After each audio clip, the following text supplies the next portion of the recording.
Namaskar. I am Professor Nandini Sahu, Vice Chancellor, Hindi University, West Bengal.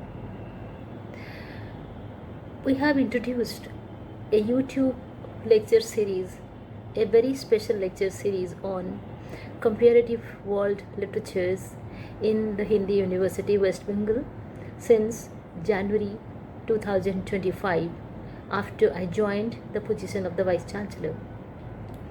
In the process of the series, we have invited more than 35 scholars, researchers, senior professors, academicians, creative writers, critics, and theorists all over the world, and they have delivered lectures for our university under the umbrella term comparative world literatures, and they have taken their specific subjects like their own research, and then they have taken critical pedagogy from different world literatures, and then they have become an integral part of the Hindi University West Bengal special lecture series on comparative world literatures.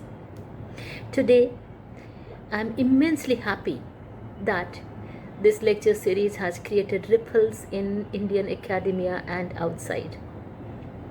Many universities have approached us to utilize the lectures delivered by our experts as a part of their classroom teaching and research and theory classrooms, as far as their literary theory classes are concerned or comparative literature classes are concerned.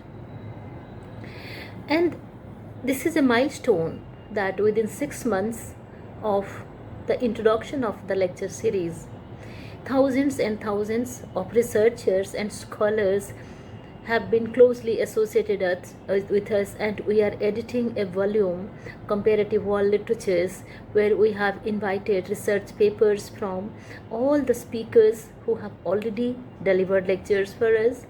Also, we have invited those scholars who are going to be a part of our lecture series, and they have shown enthusiasm to contribute their full-length papers to the edited volume Comparative World Literatures, which eventually we will use as a part of our coursework on comparative world literatures when we introduce the Department of Comparative World Literatures in Hindi University.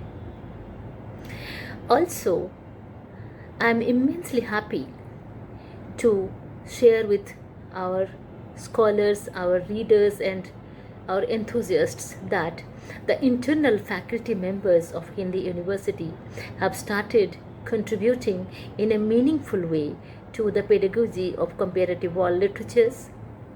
They have started delivering lectures under the umbrella term comparative world literatures, and 2 or more internal faculty members of Hindi University have already delivered their lectures, and more number of faculty members have registered with the series, and they are discussing their research with me, and very soon, within a couple of weeks, we will complete the recordings of the internal faculty members of Hindi University who have also been critically a part of the comparative world literature series, like translation studies departments, then the Hindi department people, history and political science department people.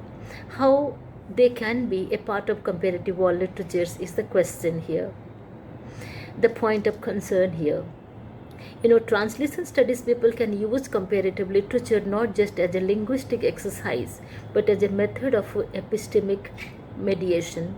They allow ideas, concepts, and narratives from Hindi and other Indian languages and world languages to enter the global academic conversation while retaining their cultural and philosophical integrity.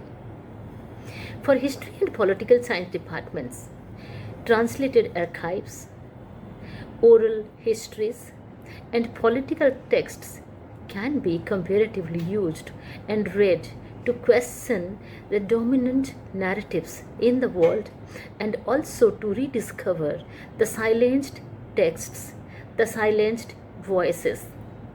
Like I read somewhere that history is written by the winner, Now, what happens to the history of the so-called loser? Ethnomusicologists, historians, they take up the history of the so-called loser as a part of their research. So this is what our history department people are doing, and I'm very happy to share that many of them have been highly published, and they are working on ethnomusicology, on history and pedagogy of the historical texts, which are also a part of the comparative world literatures in a very intertextual and polyphonic way, in a very interdisciplinary, transdisciplinary, and multidisciplinary way. For history and political science people, translated archives and oral histories and political texts, they speak out for the people who are marginalized, who are the subaltern, who do not have a voice. And this makes comparative literature a methodology of resistance against epistemic colonialism, epistemic violence against the subaltern.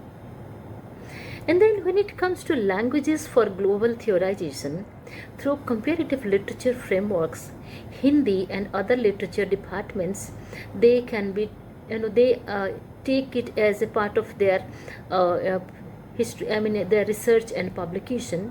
And these researches can be used as models for a theoretical source in their own rights, producing indigenous concepts, aesthetic categories, and political critiques.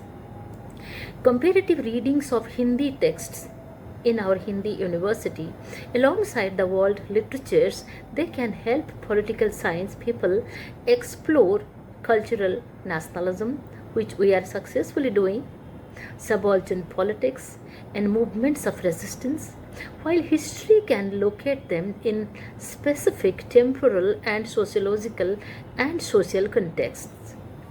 And then when it comes to reframing world literature from the global south, comparative literature enables the comparative world literature departments to challenge the canon by foregrounding, South dialogues and Hindi dialogues with African, Latin American, Southeast Asian texts instead of the usual North-South pedagogy or North-South dichotomy.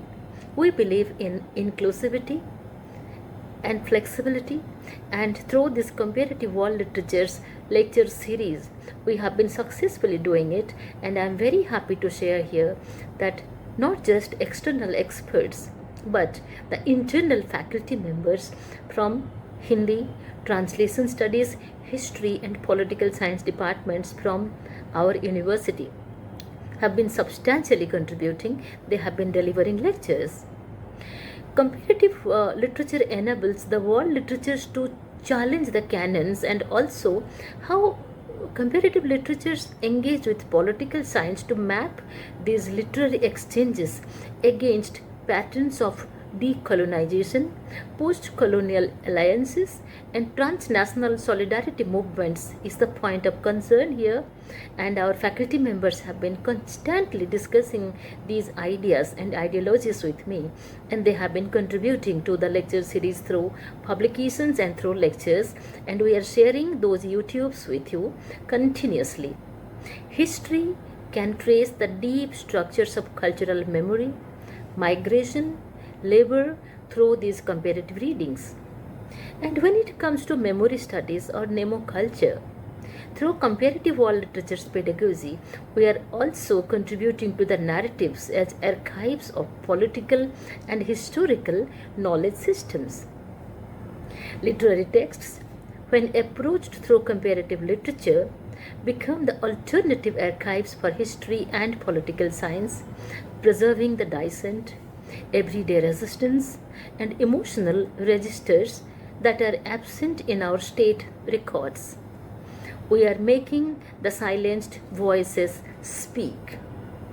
Through translation studies, we play a crucial role by making such living archives, by creating such living archives on dying languages, on dying cultural heritages, and we are making those available, and we are enabling the cross-cultural research and pedagogy through this lecture series. Hindi's vast corpus of novels, poetry, and folk literature becomes a living laboratory for these archival excavations. We are dealing with Hindi literature, Bengali literature, English literature, and all other Indian languages and literatures, and also world literatures through this particular very important series that has created ripples in Indian academia. Comparative literature has become a pedagogical common for us. In teaching, comparative literature offers an interdisciplinary classroom where translation studies, Hindi, world literatures, history, and political science they co-teach models like revolutions in literature, colonial encounters, memory and migration studies, and our students are learning how to read a poem or how to read a novel or how to read any text from history or public administration or political science by applying the comparative research methodology. We are very rich in research methodology classes in the Hindi University. In fact, our faculty members take very special classes on research methodology for our students, and those classes are extremely useful for the students, and they have given me the feedback about it. This fosters the 21st century research skills, critical multilingual reading, cross cultural analysis, and the ability to recognize literature as both aesthetic and political action. The personal is political, isn't it? So, in the Hindi University, the matters that we discuss as a part of our personal discourses through this comparative world literature series are also our political, academic, and social statements. We have created ripples, we have created a signature of our own, a brand of our own, brand Hindi University. Once again, I congratulate all the external speakers who have also contributed to our comparative world literatures lecture series and the internal faculty members who have started contributing to the series in a big way. Thank you. A very good morning to all. First of all, I'd like to thank our Honorable Vice Chancellor Ma'am for her great support, inspirations, and her enduring patience in organizing several academic ventures in which we are being constantly and consistently we are being plunged into.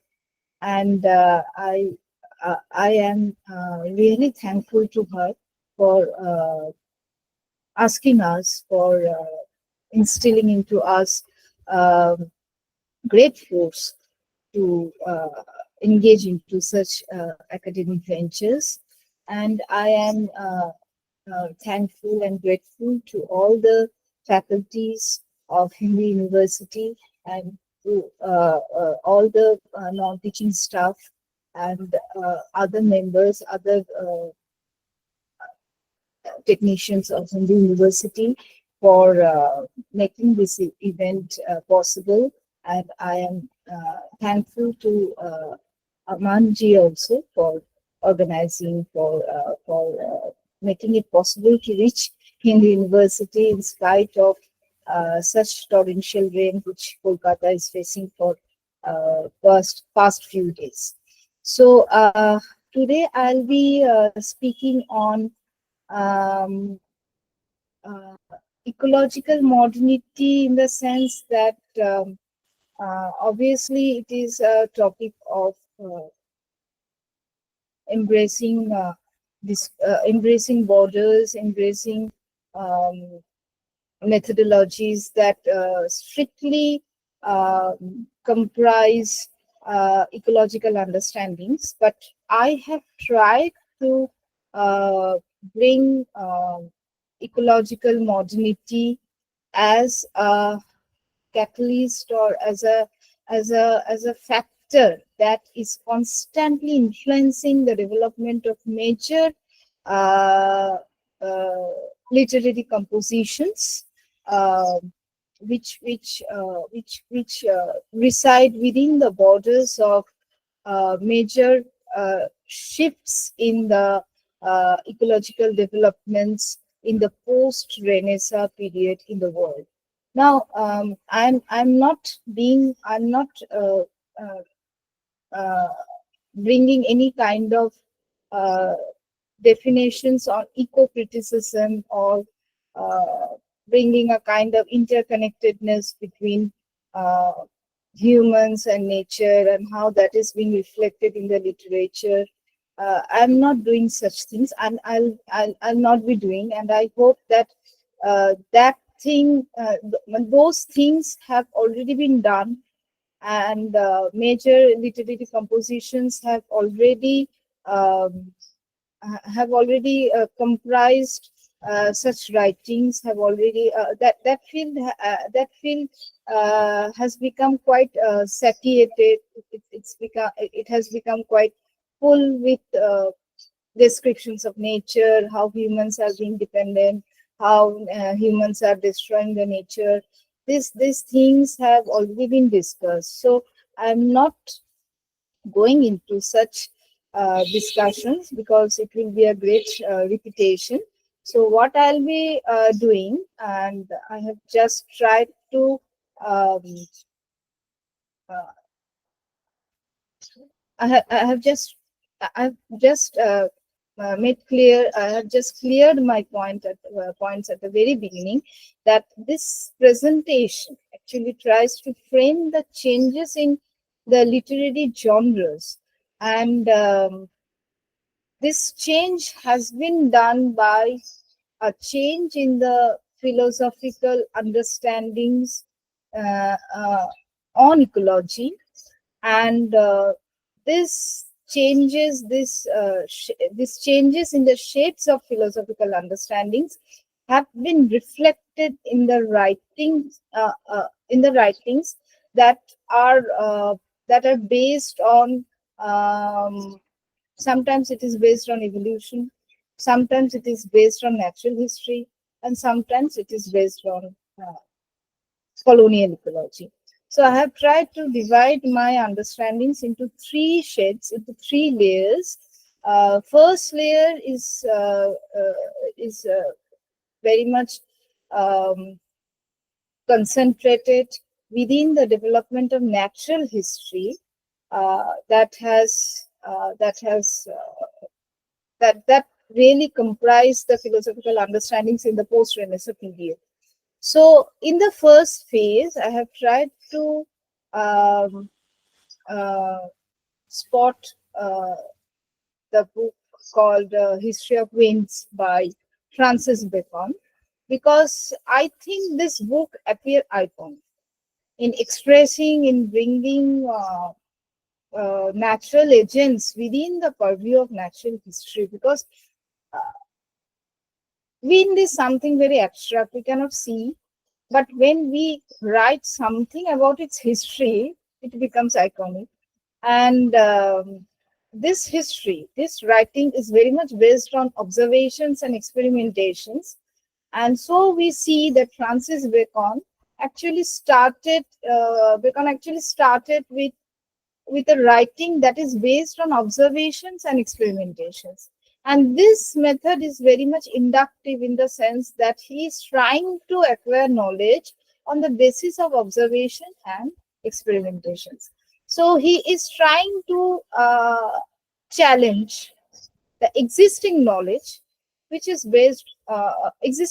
on nature. So his method is very much inductive, and he tries to say that he tried to say, sorry, that uh, this methodology of gaining knowledge on the basis of observations and experimentations uh, make has made humans to submit to knowledge and experiments, and whereby they can create their own reason, and in the process they can act as god.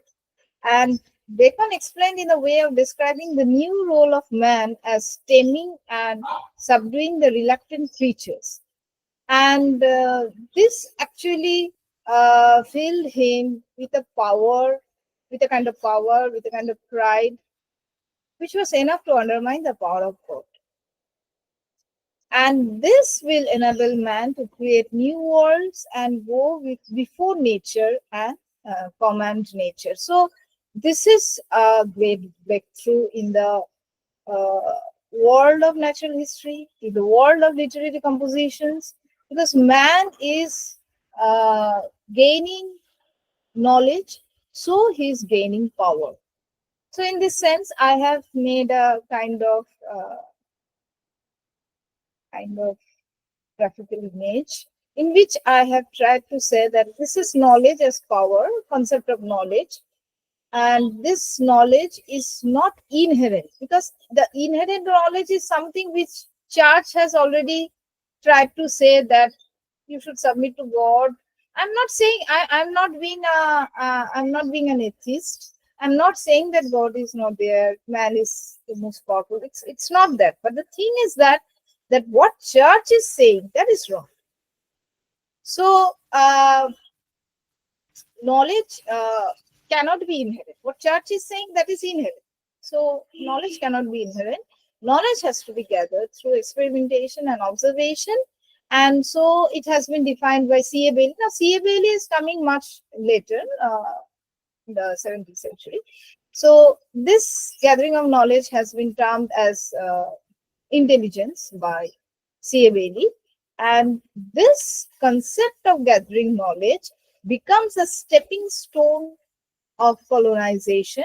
And this concept of gathering knowledge has been termed by Bacon as organon, or it can be said it's a it means reasoning or a system of logic, a kind of logical reason.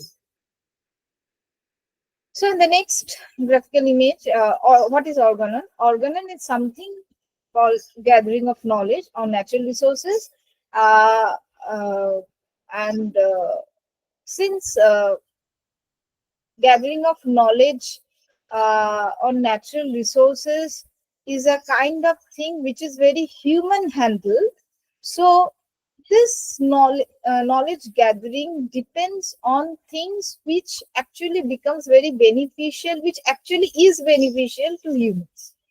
So this gathering of knowledge is also becoming very gradually, it is becoming very partial. Whatever is needed for humans, knowledge on that thing, knowledge on those things, knowledge about those things is being gathered. So it's becoming partial.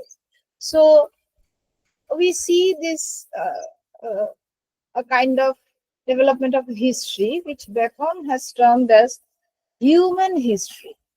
Now this human, or not human, this human history is based on ethics, it's based on knowledge, it's based on reasoning. But this ethics, reasoning, and knowledge is very distorted. As I have said earlier, it's becoming quite partial, not impartial. Knowledge is not being gathered on everything that is. So on the basis of this, which I have said earlier, organon, we see the development of new philosophical literatures. In the core part, we see the development of new philosophical literatures. And on the periphery, we see the development of a kind of system called ecological modernity, which is actually transforming the environment. The environment is being transformed because, as I have said earlier, that knowledge, gathering of knowledge is becoming partial. So environment, gathering of knowledge on those things of the environment which is of human use is being increasingly made, and in this process there is a development of an attempt to transform the environment as well. So these things are going on. So this whole process can be termed, or I have termed this process as ecological modernity. So this thing gets reflected in the post-Renaissance literary philosophies, because environment is made of everything. It's made of geography, it's made of geology, mineralogy, history of plants, history of animals. So we see the development of inductive method, we see the practice of gathering knowledge on every other things, on everything, on gathering knowledge on geology, on geography, on mineralogy, and all this process actually leads to the development of a kind of generalization which can be called as natural history. So generalization, in the sense, I'm not saying that natural history is quite general. Obviously, it's a distinct part of human development, a distinct part of uh, uh, developmental process of uh, developmental process in the whole system of discourses. Obviously, it's a special thing, but when it is gathering knowledge from every other subjects, it has been termed as natural history. It is becoming generalized.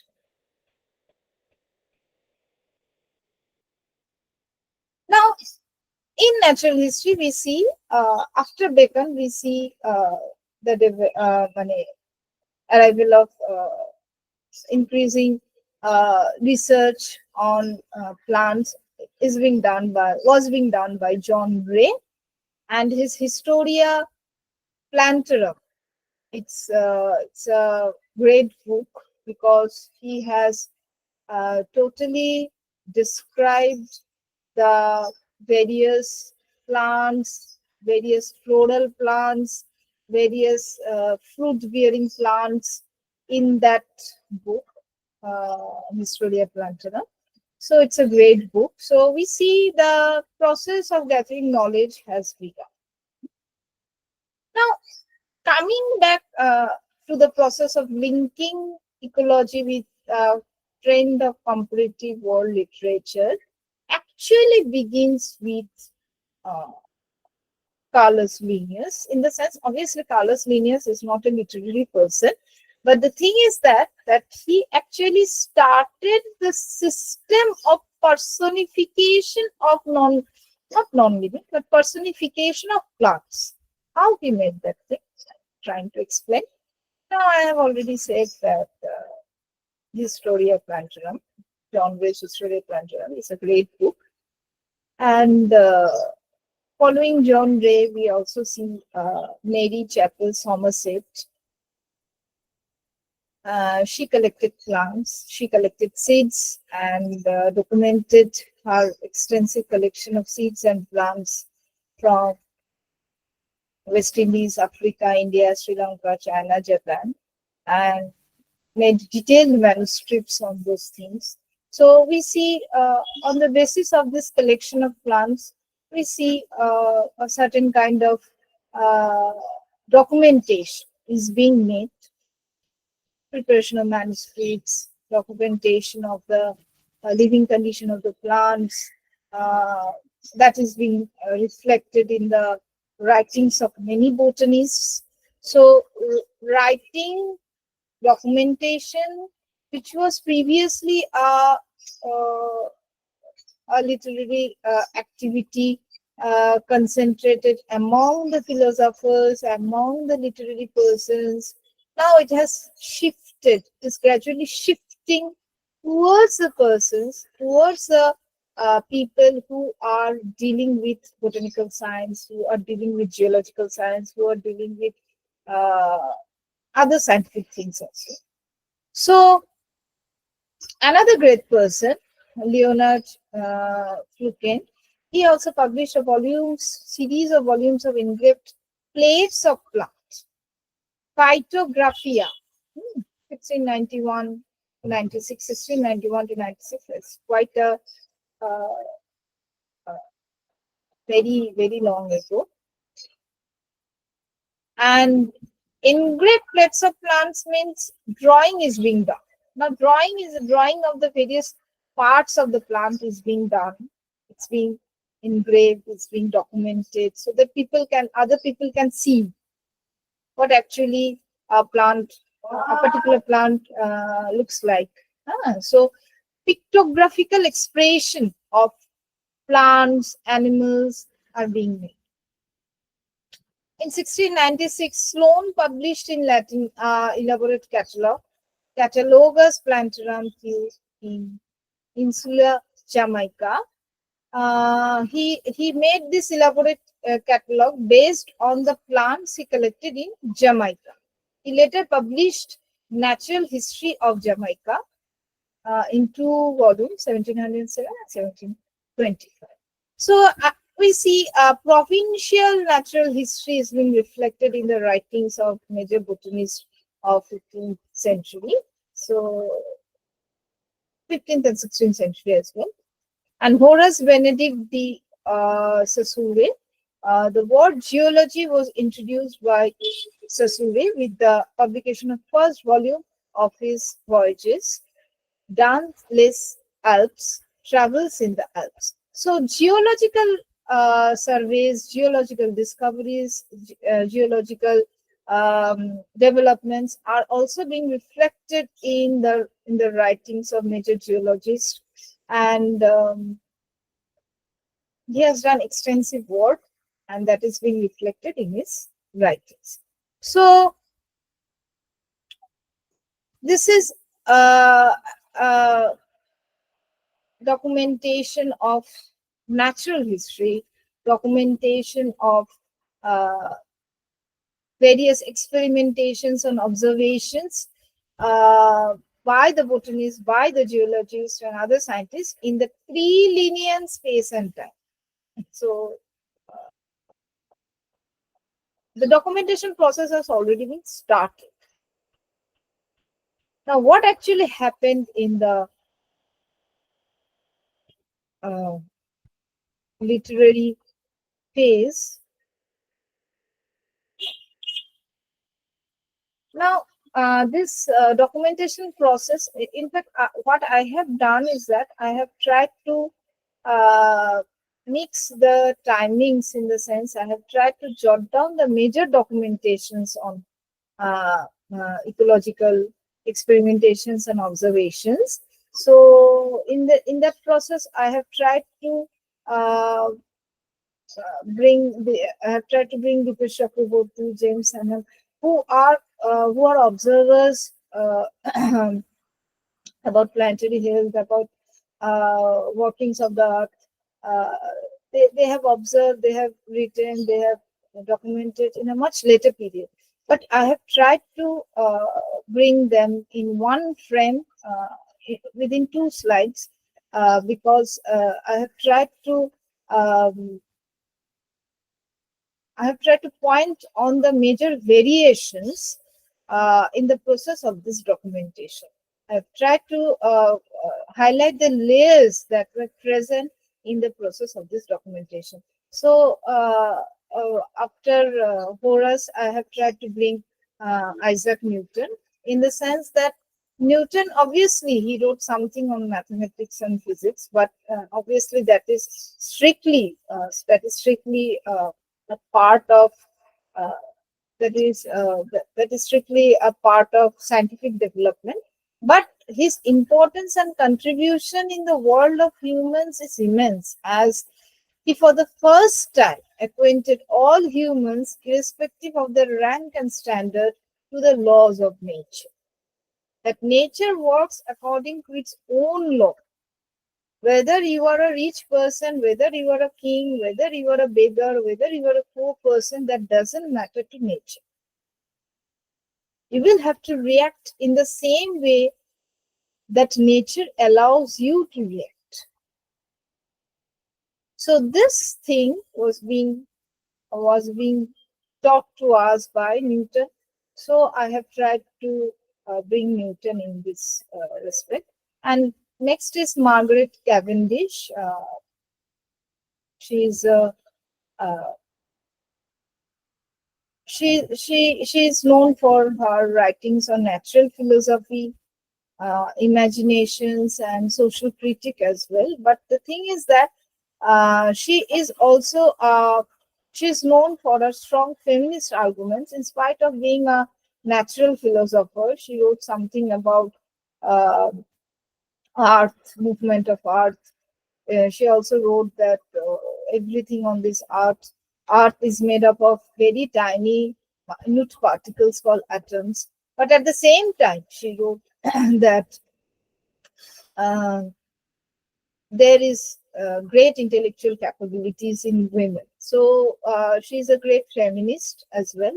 So science and social norms, scientific understandings and social understandings are getting mingled, are getting mixed every time in the writings of the natural philosophers. So writings and literary compositions uh, are becoming more interdisciplinary during this time. So we cannot marginalize, we cannot draw a line between things which are very scientific and things which are very society oriented, things which are very policy oriented, polity oriented. So we cannot um, draw a line in between those things, because philosophers are trying to write on things which are very interdisciplinary, because everything within natural history is very interdependent. Society is uh, being driven by human beings. Human beings are being driven by natural laws. Natural laws is being driven by this planetary arc. So everything is interconnected. Now, next is James Hannam. He is a very recent writer, and his book "God's Philosophers: The Globe: How the Earth Became Round," "Genesis of Science," all this contribute to a new trend of literature on natural philosophy. So he's not a scientist. Obviously, he's not a scientist, but he is writing on things which is within the purview of, which is within the boundary of natural philosophy. He's writing fiction, not very fictional things, but he's writing on things which are real.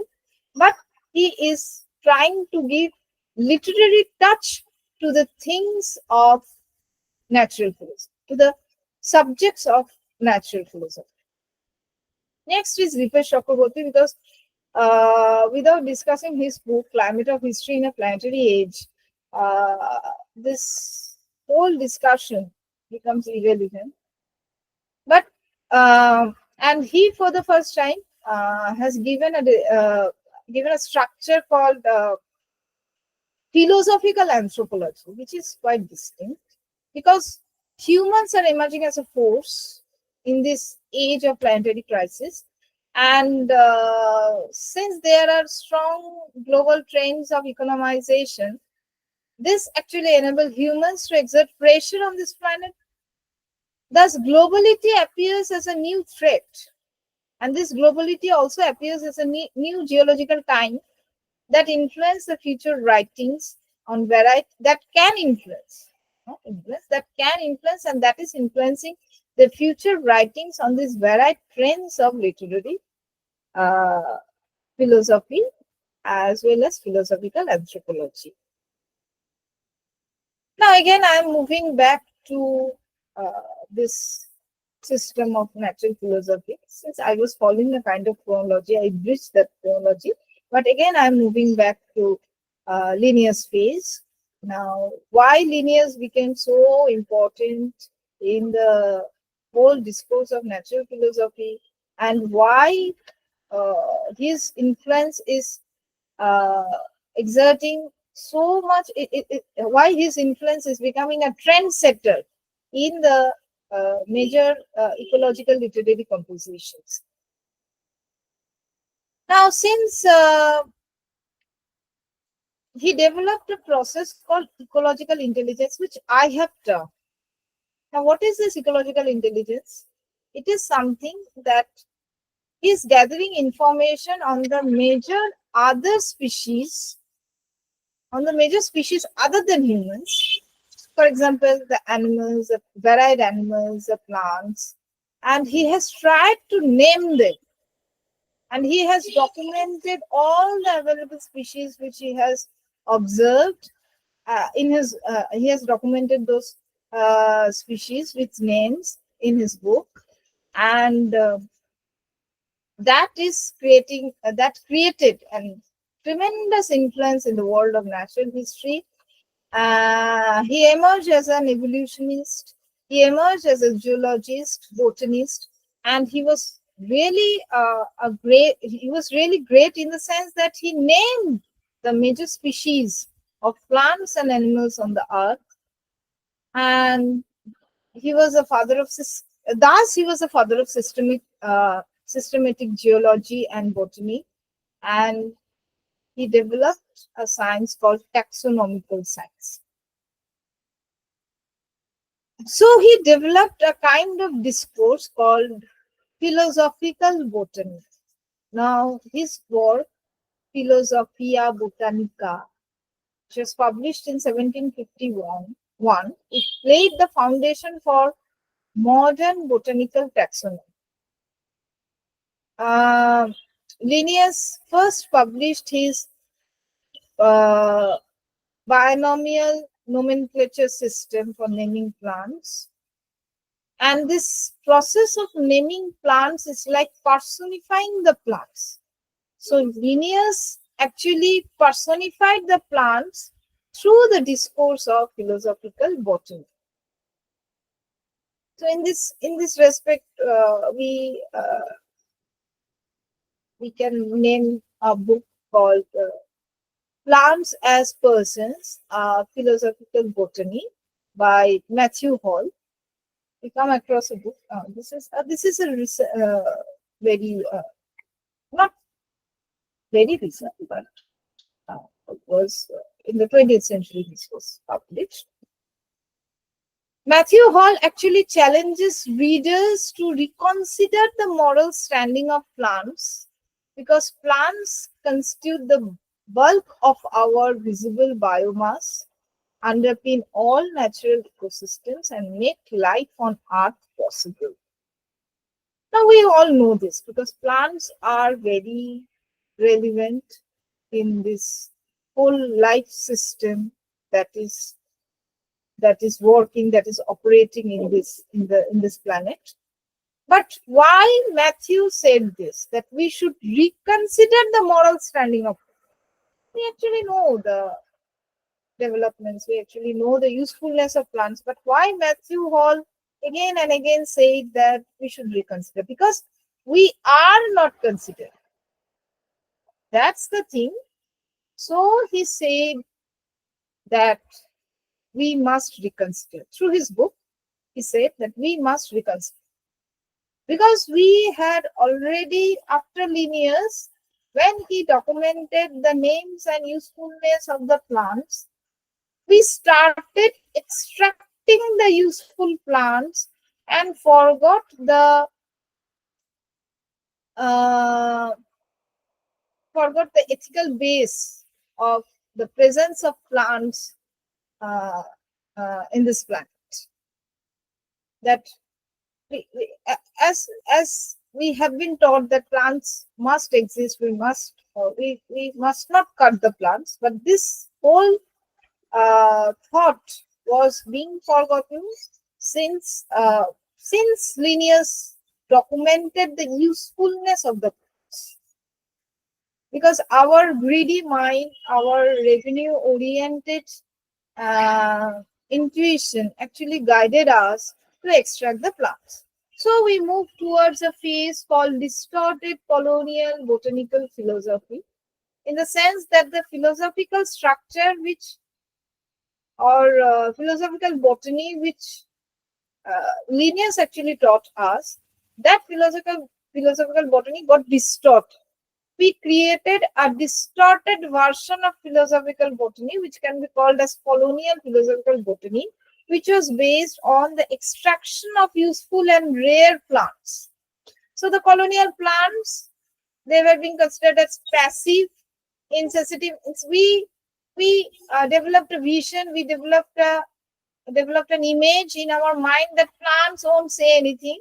We will cut, we will destroy, we will extract. So they were being projected as insensitive and passive beings, and we continued with our assault operations over the plants, and that ethical behavior, which actually philosophical botany taught us, that got destroyed. We destroyed that thing. So, in this colonial botanical philosophy, we see the development of several other ecological compositions, literary composition. These are not natural history. These are not compositions based on natural history, which earlier I described. These are description of useful plants.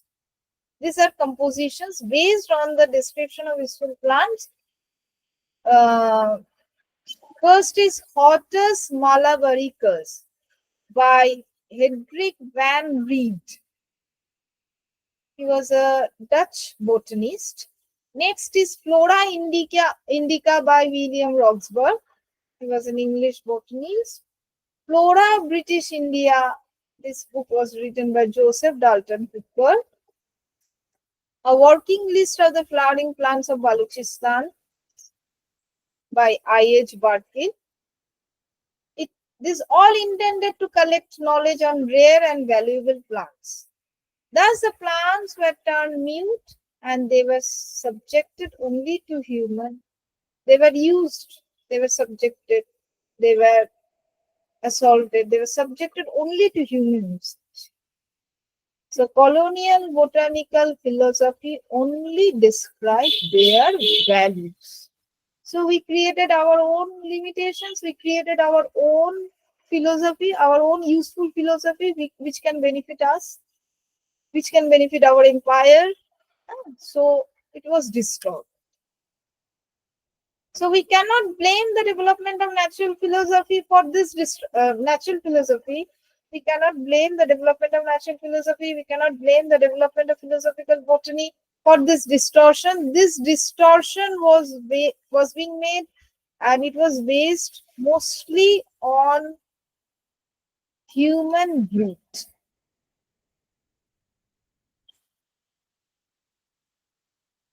So to gather knowledge on plants, we developed a system called biogeography, and this became a rallying trend of ecological modernity.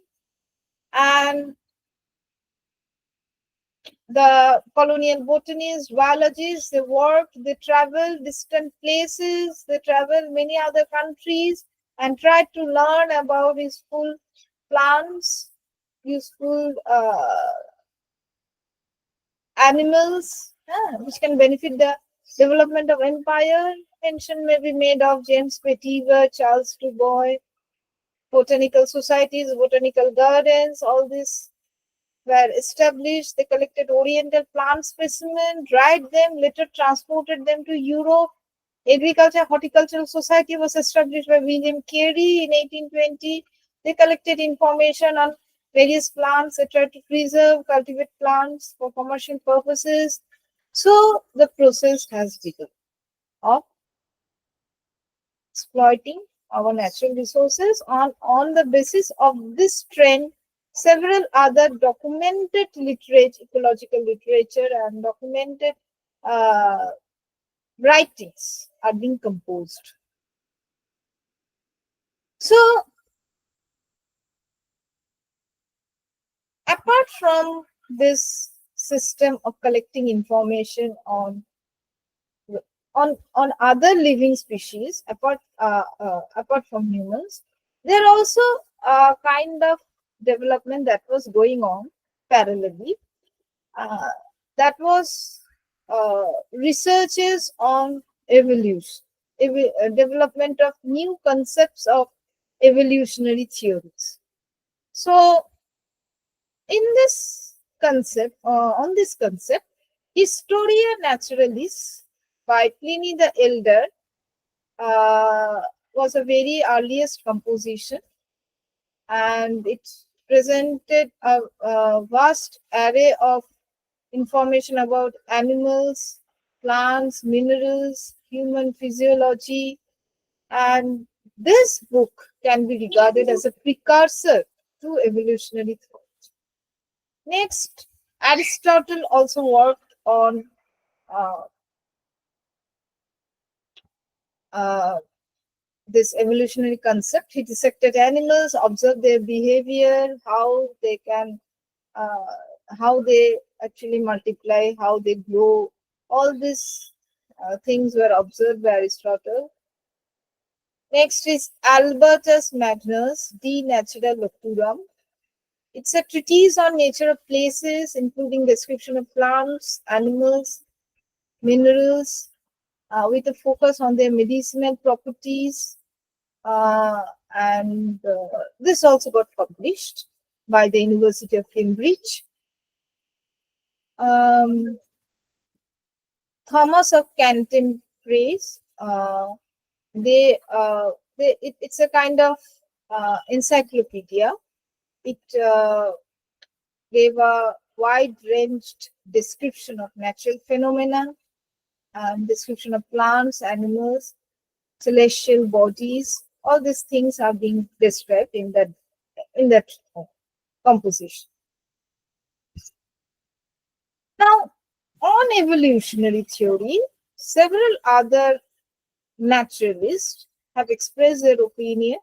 For example, French naturalist Buffon, his book Histoire Naturelle Generalia, he he described a concept which is very new to the post-Renaissance world, and it destroyed the medieval concepts like uh, timeless, classic, ageless, stagnations, because he for the first time gave the concept of time, that time is limited. This concept was being given by Buffon, and it destroyed the medieval concepts, which is ageless, which is timeless, which is a very stagnatory concepts that don't depend on the clocking pattern of time. And this concept got shattered in the face of the theory of time given by Buffon. Now, what is this concept of time? According to Buffon, every species adjusts itself to its environment, and in fact, this variety of species attests to the variety ecological patterns of the environment. This is conditioned by time. Obviously, previously our soil was much more fertile. Now it is not that much fertile. So time is constantly conditioning our nature. Sometimes it is deconditioning our nature. Sometimes it is conditioning our nature. Now this time, according to Buffon, is ever changing, and that levy a deep impact over the natural beings. Time actually allow the natural beings to adjust to their surroundings and also allows them to die. Thus, the craving to live permanently was smashed by Buffon's naturalistic. So there was a supernatural concept that was prevailing during the medieval period, that I can live for 200, 300 years, I can live for many years. This supernatural concept, these superstitious views were destroyed by Buffon because he brought the concept of time within the pattern of human existence. Not within the pattern of human existence, but within the pattern of within the geological working of this planet. So time is the only factor to bring changes, and this actually enables humans to think that everything on this earth is changing, including Mother Earth. So everything is temporary, not permanent. So this was a great breakthrough. This was really great. This brings us to the next naturalistic philosopher, that is Lamarck, and his work Philosophie Géologique was an exposition. His composition, Philosophie Géologique, was an exposition with regard to the natural history of animals. And Lamarck has rightly pointed out that everything on this earth is changing, it's evolving, and if there is anything that is constant, it is only an apparent stability that is being created by human evolution. I am thinking that my age is constant. It is my illusion. After 60 to 70 years, I will be smashed. I will move. Another generation will come. So when humans are negating this kind of thought, they are living within a kind of illusionary world and creating a special moment for themselves. That's why I have given this title, The Moments Only of Humans Special. So humans tend to create their moments as special, which is false, as some forces are operating on Earth in the same way as they operated previously as well. We think that in our age everything is great and fine. But these forces, these scientific developments actually worked previously as well in a different form. Science also existed previously, but it existed in a different form. Thus, traditional human dogmas of special creations, or permanence, or the concept of permanence, they are superstitious and they are enough to make humans great in that age. The post-Renaissance phase, however, rendered different matters to be dealt by humans. So, in this temporary phase, you have different other matters to deal with.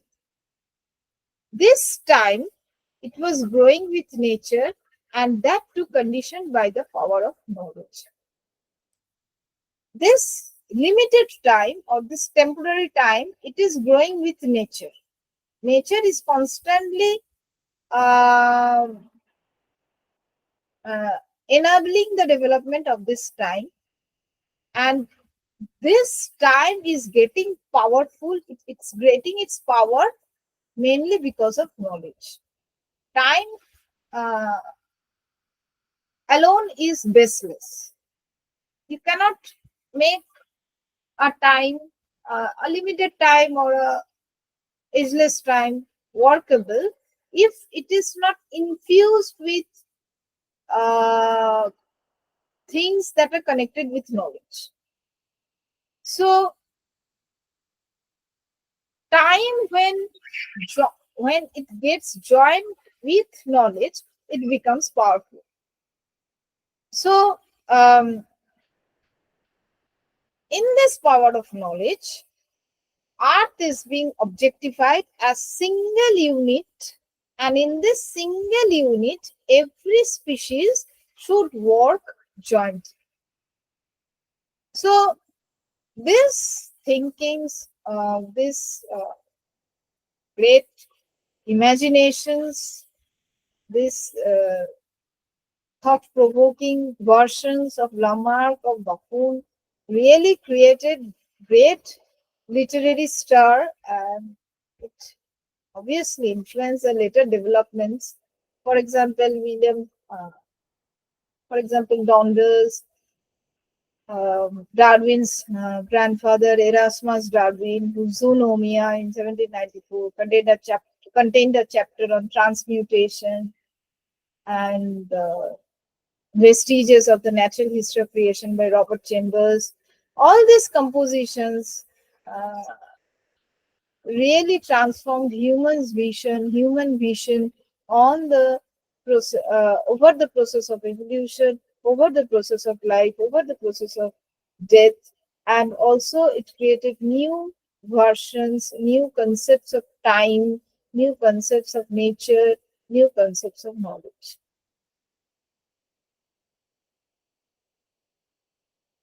So next we find the development of the concept of transmutation by Darwin, and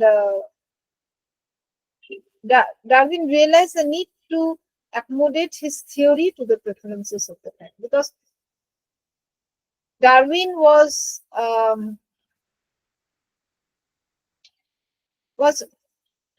is remembered, not was, is remembered for his great contribution in the field of the development of a process called artificial selection. Now we know what natural selection is, but his book Origin of Species, um, and many other writings which he has composed, which he composed in during the uh, 18th century, 19th century.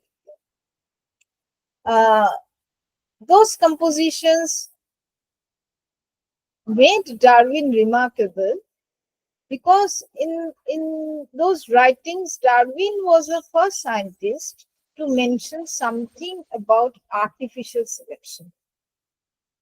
Now, every species multiply or develop or uh, they outnumber each other through the process called transmutation. We know these things, and this has been proved by the scientist called which I mentioned, uh, Darwin's own grandfather, Erasmus Darwin, and other scientists who preceded Darwin. But Darwin said something about artificial selection in the sense that if you transport or if you transfer certain species and allow the species to grow within a congenial environmental condition, that species can multiply and that species will develop by its own power. So this, uh, that, in fact, that species will not need uh, that species will not multiply with the help of its own parent species. You can transfer that species to another place, it will multiply by itself. So this theory actually created a great, I'd say, devastation in the sense that plants were transported, species were transported. As you know, um, A.W. Crosby's theory of Columbian exchange. So tremendous amount of species were transported from one place to another. Species became local. They were transported from their local region and to places. They were transported globally. So they became local. So this concept of locality actually developed with Darwinian concept of artificial selection. So so for that reason, we see the development of a process called neo-Darwinism. And in this, as I have said, that this locality of species uh, take literatures to new approaches uh, from to new approaches uh, and study on plants, study on animals was no longer concentrated within their provincial units. For example, Jim Corbett uh, wrote uh, a book called Man-Eaters of Kumal. Now, these man-eaters are being transported to another region. So, this concept of locality is transforming the literary trends of uh, ecological compositions. So, similarly, a book called Jungle Book by Rudyard Kipling. This is these books are very very much provincial. These compositions are very much provincial. So when we are talking something about locality, it is challenging the provinciality of the species.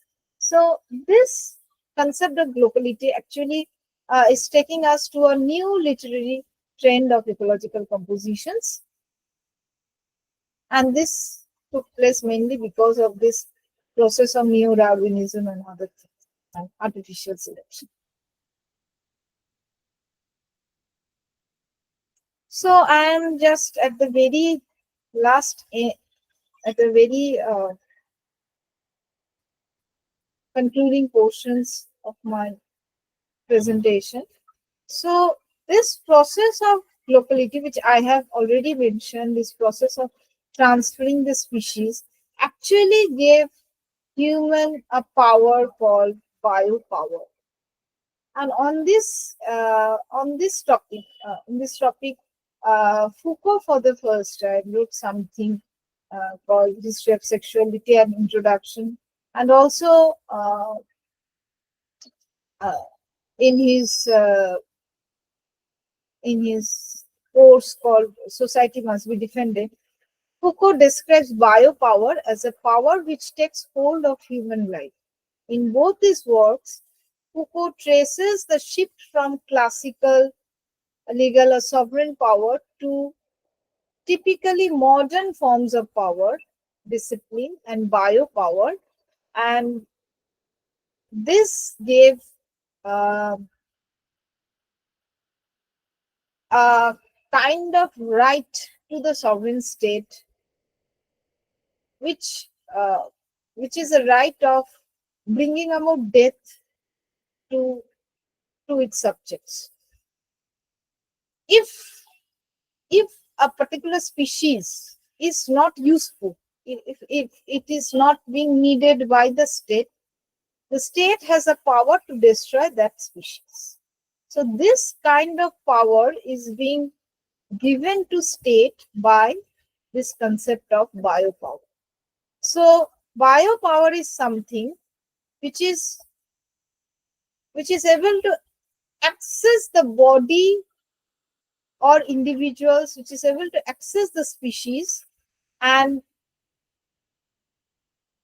this gaining accessibility, this process of gaining accessibility into the species and individual is becoming the norm of every state. It is not guided by any law. So and this process is being dispersed, this process is being spread to every state, to every country, and each state, every state is working on the basis of this particular norm.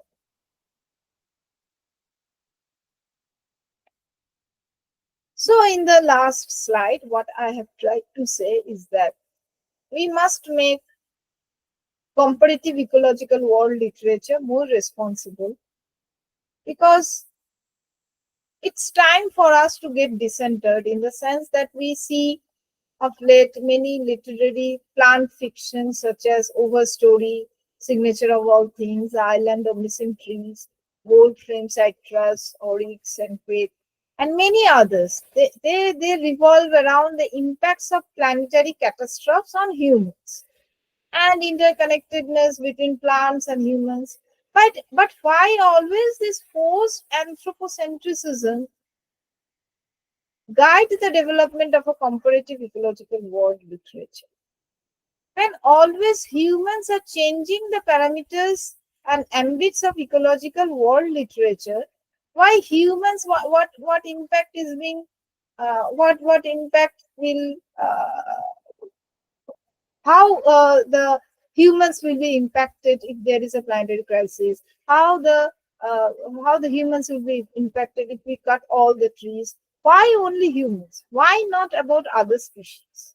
So this is a kind of forced anthropocentrism that we are constantly instilling into our literary compositions.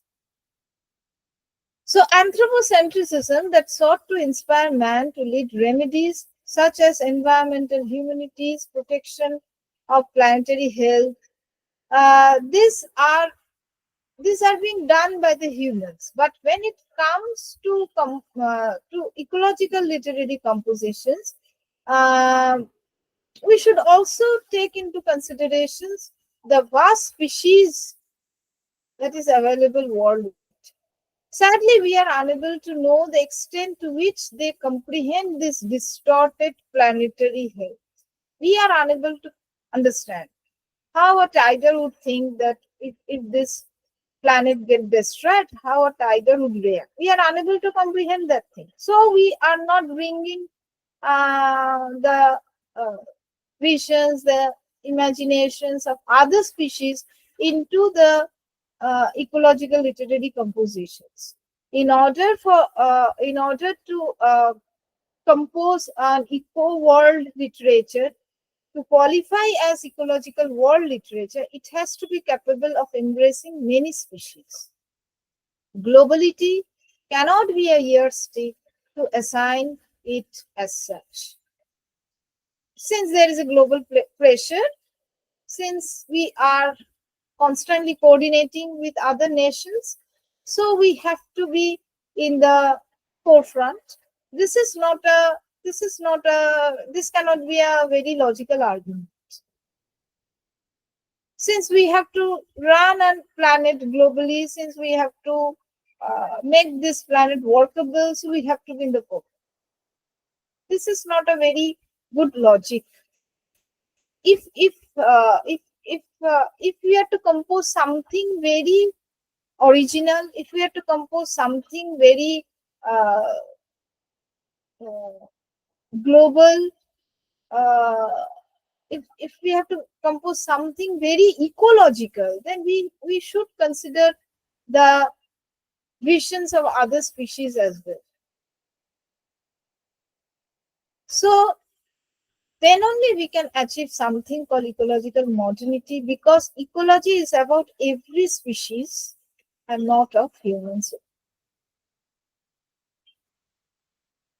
Thank you so much. Hello. Uh, hello. Hello. Thank you very much, Uh, Dr. Guha, for enriching us with such a uh, beautiful lecture. Thank you so much.